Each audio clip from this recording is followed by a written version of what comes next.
Hi guys, my name is Osakioduwa. You're welcome to this episode of Skills Kitchen, where I get to teach you a thing or two, or at least talk about my journey.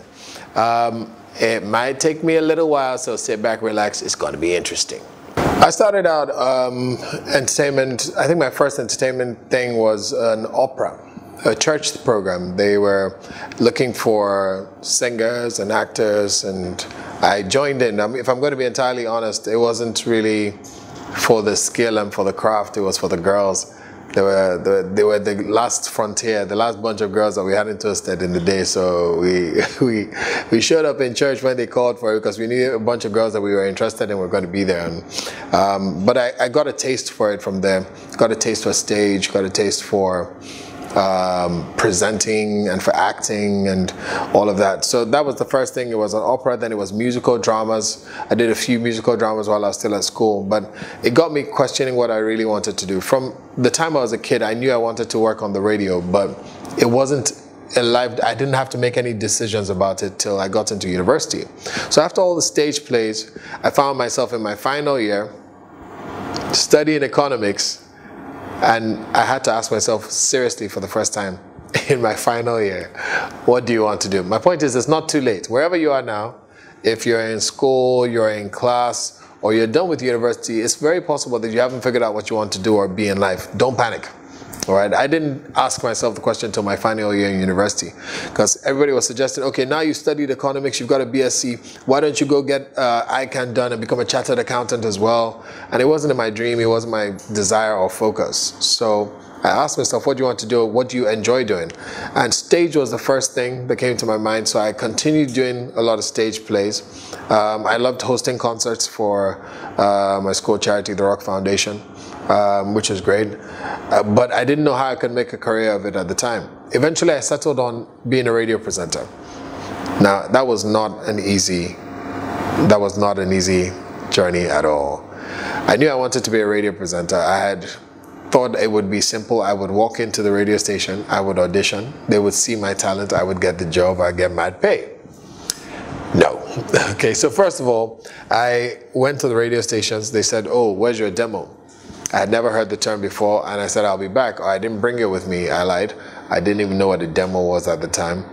Then I went back to my friends and said, they're asking for a demo. And a friend of mine explained what a demo was. That's a demonstration of what you would do on the radio. It's a recording. So I said, how do I get one of those done? And luckily, a friend of mine had tried to start up a studio, so he let me come in there to do the recording of a demo. We recorded the demo, and I began to hustle and shop for a radio station that would hire me. I went to Rhythm, I went to Cool, I went to Ray Power. Those were the major radio stations of the day. You hear me say that in one sentence and it sounds very simple. Rhythm at the time was in the middle of the jungle, all right? It was in such a far off place that there was no hard road to the spots. You would have to drive some distance, then park your car and walk on the culvert which the government was making for the gutter that would lead to Rhythm. And then when you get there, you would sit down and wait for hours before someone would come out to see you. AIT, or Ray Power, was all the way across town. It was in, I don't know if it's still there, but I believe so, Alagbado, or is it Alakuko? Alagbado, I think it is. And the journey there was a treacherous one, because I used to drive a car called Lazarus. Lazarus was a beat-up 305 that would die at will. He would go a certain distance and decide to stop, you know, and you would have to let him rest, you know, or fill him up with water. Whatever his problem was, you'd have to soothe him, rub. It's like a girlfriend you're dating, and after a while she wants to break up with you, then you rub her back and say, I'm sorry, and then continue the relationship. So eventually I got to Alagbado.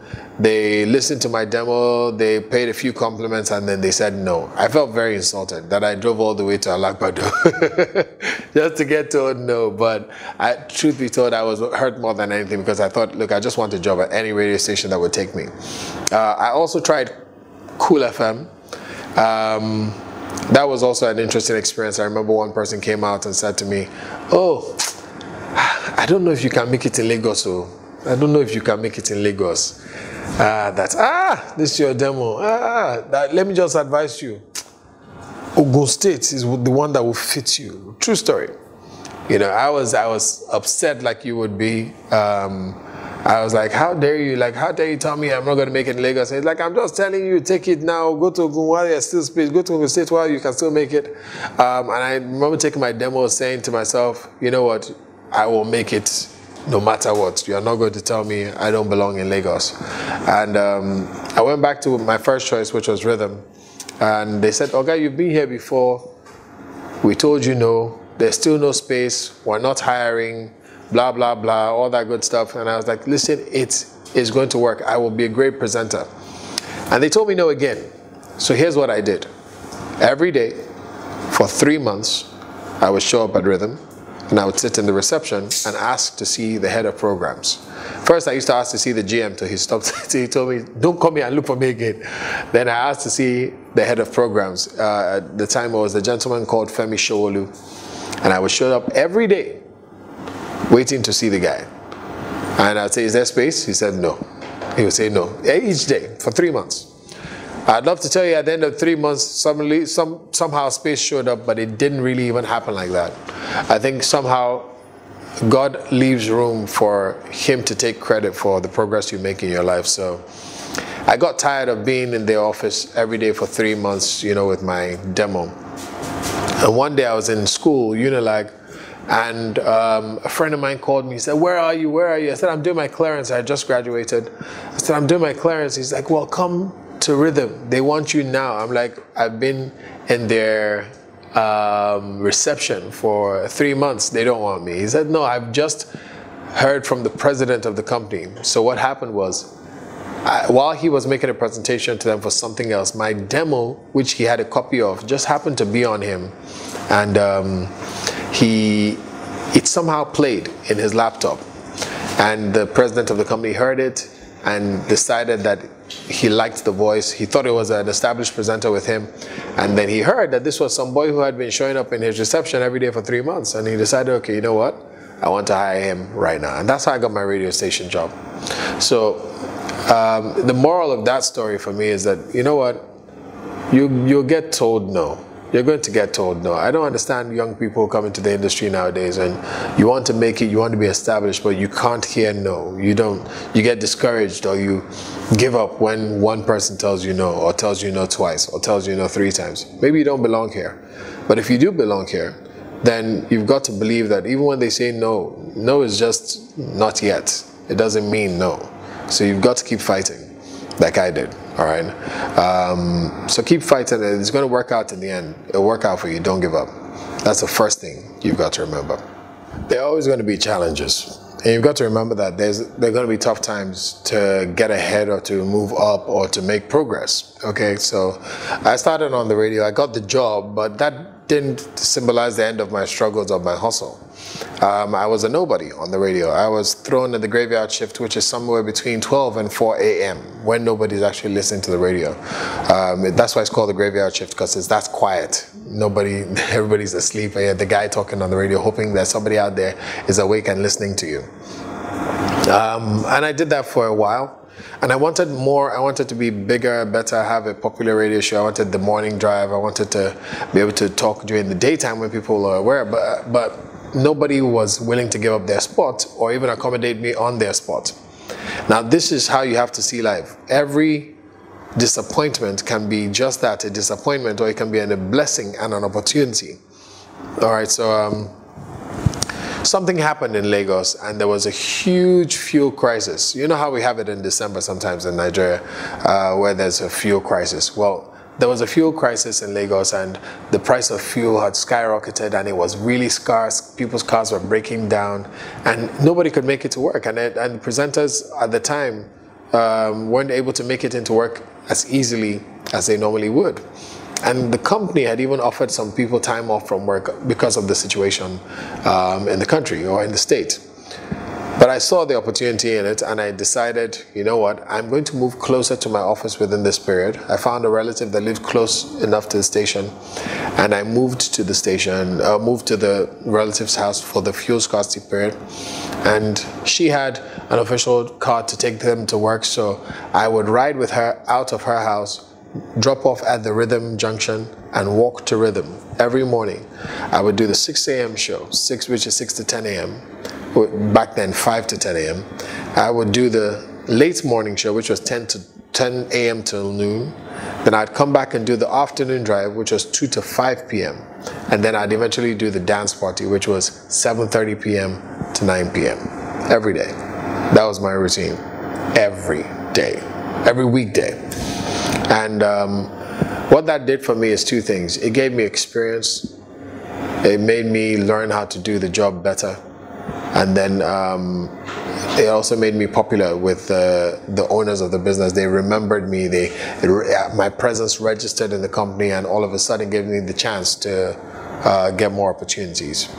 If you're going to be in this business as a presenter on TV or on radio, first things first, you've got to know your client or know who it is you're talking to. So when you're on the radio, who are the people who are listening at this time of the day? You've got to know the majority of the people who are listening. Are they traffic people? If they're traffic people, are they drivers? Are they bus conductors? Are they people going to school? Are they people that are exposed? Are they people that are classy? Are they people that are middle class? Are they people that are lower income earners? Figure out who's listening to you. You've got to know your audience, all right? If it's an event, you've got to know who's in the room of this event I'm hosting.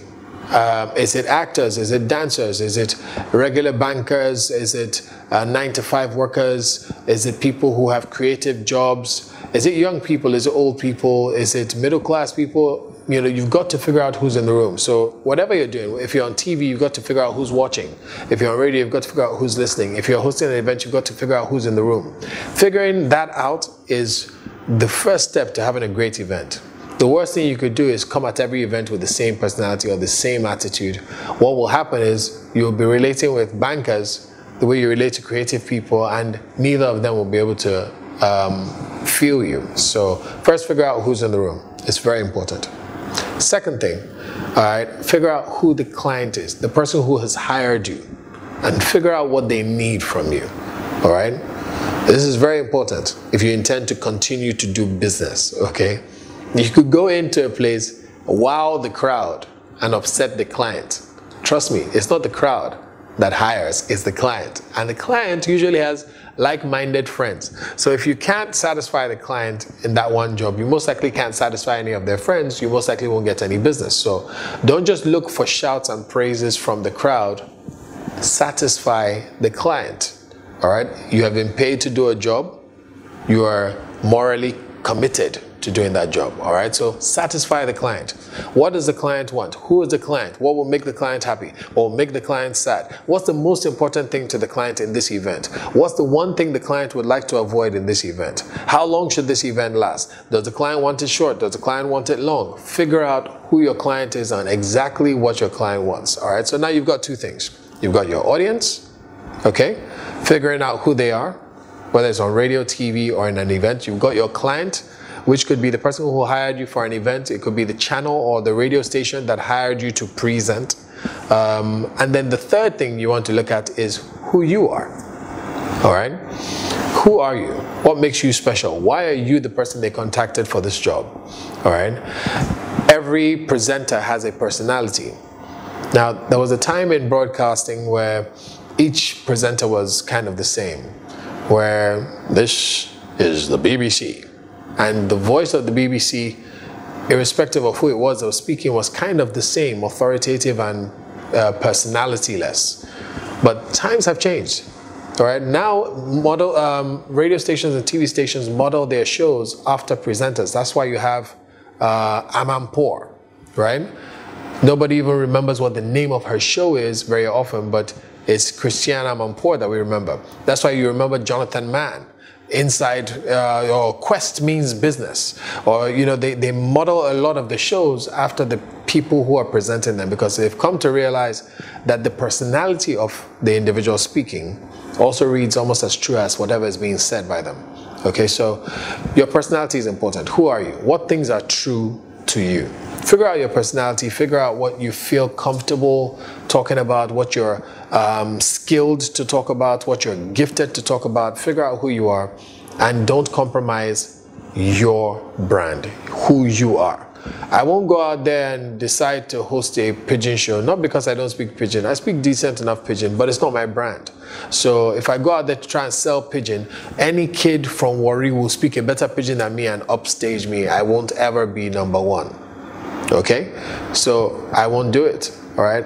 I know my brand. I know who I am, and I stick to it. All right. Now, the same way, if you can figure out who you are, you will always be able to determine where your market is, where you will sell the best. You will always be able to sell yourself effectively to that market, and you will never lack business again. All right. So figure out who you are, figure out who's in the room, and figure out who hired you. Guys, if there's one thing you've got to remember, don't ever quit on yourself. Don't ever quit on yourself. Keep trying, keep pushing, keep the hustle going. All right. And keep learning from the best. And I don't mean me, I mean the people in your industry, whatever it is that you're pursuing, keep learning from them. Look for the people who do what you do or do what you want to do and do it well, and learn from them. You don't have to know them, you don't have to be close to them. Watch them closely, learn from their mistakes, and try to improve on the things that they have done, and you'll be better than them eventually. If all else fails, remember that you can always come right here to Skills Kitchen and learn from people who have perfected their craft. I hope you've learned something good. My name is Ike. God bless.